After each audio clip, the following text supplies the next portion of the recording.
Hey there, today I'll show you how to set up and host your very own dedicated Rust server so you can dominate the wastelands with your friends 24/7. Let's get to it. To get that game server running, we need to have Rust installed and a VPS that will host your game. Since you probably already have Rust installed on your computer, let me show you how to get and set up the VPS. Okay, so first, you'll need to purchase a game server hosting plan. To do so, go to this landing page or click the link in the description. Then, choose a plan that suits you best. The more RAM and CPU your server has, the smoother it will run, so choose a higher tier plan if you're thinking to have a large player base connect to your server. Keep in mind though, you'll need at least 8 gigs of RAM for Rust to run properly. So, let's go with the Game Panel 2 plan and let's choose the 24-month period for the best price. Now, create your hosting account by entering your email here or just connect to your Google account. Then select a payment method, fill in the required details, and use our coupon code GP10 for a 10% off your purchase. Now, once your payment is confirmed, you'll need to complete the initial onboarding process. Start by choosing the server location with the best latency. The lower, the better. After that, create your panel password and make sure it's a strong one. Now, just finish the onboarding by reviewing your server information. Double check if everything is right and then click Finish Setup. And once our server prep is finished, we can enter hPanel. From here, we can manage our server's backend and set up the actual Rust server. As a Hostinger client, you get Game Panel, which is the main console for managing your Rust server. Lucky for us, it's super easy to use, so don't you worry if you have no experience with VPS. So, first, access the Game Panel by going to your VPS dashboard from the hPanel. Then, select Operating System, and you'll see the login information over here. Just click the Manage Panel button to go to the login page. Now, enter the username as shown on the dashboard and the password that you've created. And that's it, we're in the Game Panel. Now, click this plus icon and choose Rust from the dropdown.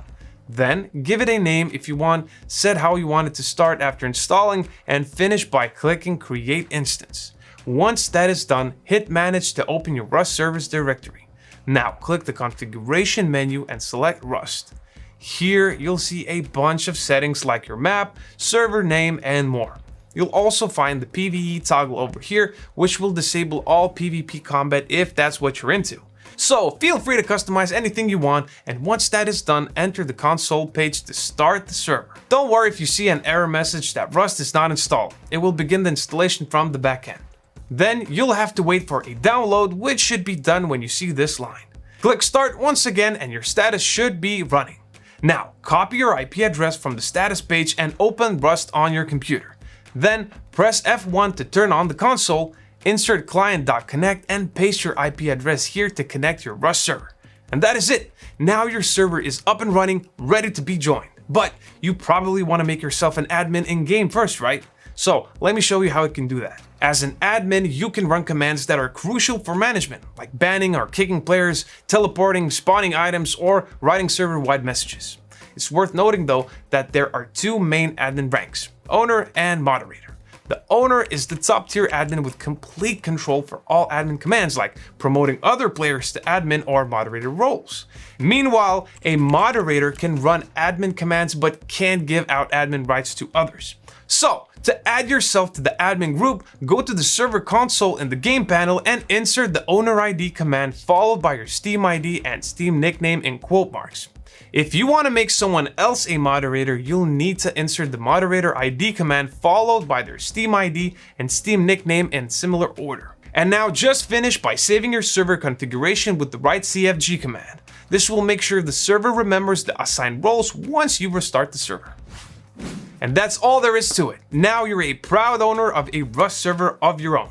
What kind of setup will you run for it? Please share in the comment section below. If you found this video helpful, consider giving it a like and subscribe to our channel for more tutorials like this in the future. As always, thank you for watching and good luck in the Wastelands.